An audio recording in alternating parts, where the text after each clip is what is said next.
Greetings and welcome to the World Wide Well. I'm Dave Householder, and we are looking at the book of Acts, chapter 27. And I'm going to focus on a few verses here. Paul was sailing for Rome, and that meant heading across the Mediterranean Sea as winter approaches. And you don't want to be out in open water when winter approaches back in the days of sailing ships. It's just plain dangerous. If you've ever been surfing in high waves, you know what I'm talking about. The ocean is scary. Heavy seas, no matter what kind of boat you have, are sketchy things. You can go on YouTube and look at pictures of warships going through high seas, and you think, holy smokes, that's not something I ever want to be in the middle of.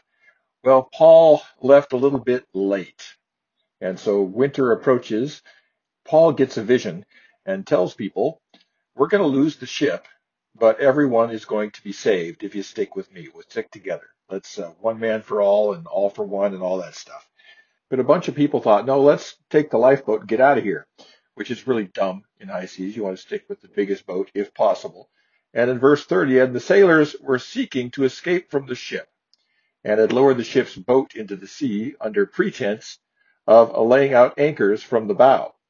Paul said to the centurion and the soldiers, unless these men stay in the ship, you cannot be saved. They can't be saved if they take off like that. Then the soldiers cut away the ropes of the ship's boat and let it go. Not a good idea. And we never hear from them again. So I think I know what happened to them. Paul says here, stay in the boat. Stick with the boat. And what I want to say right now is this is so timely for today.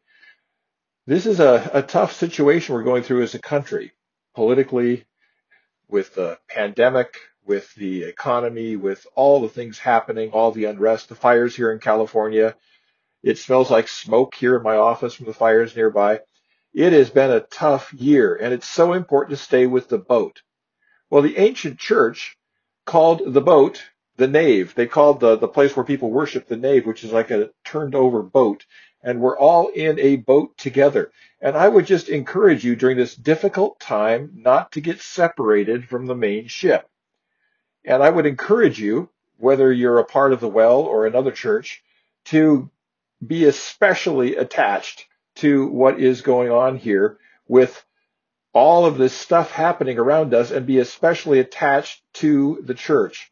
Stick with the big ship. If there's ever been a time you don't want to be out in heavy seas in a small boat or on a little surfboard, it's now. And what I want to say is, if you're able to and you're healthy enough, worship in person. Come together. Make sure you contribute to your church. Make sure you tell the volunteer leaders especially that they're doing a good job, because they're not getting a lot of affirmation because they don't see people. There's so much isolation going on. And I would just encourage you to do what you can to stay with the ship. And if you can only do that electronically, do it actively. Be a part of your church's Facebook group. Be a part of what's happening. And let the leaders know that you're there.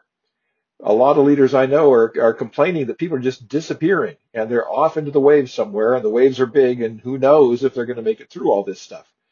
COVID fatigue is affecting virtually everybody at one level or another. We're tired of this thing.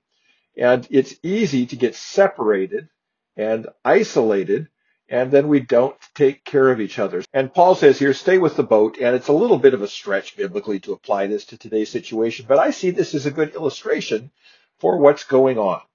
So I just want to encourage you to get connected with, contribute to, encourage the leaders of your church, especially the volunteer leaders. This is a tough time to be a volunteer leader. And the volunteer leaders I know are so faithful, and they're so tired. So take good care of them. Send them a note. Send them a message. Call them up on the phone. Stick together. Let's all stay in the boat until this storm is over. And that's the good news for today, and I'll talk to you again tomorrow.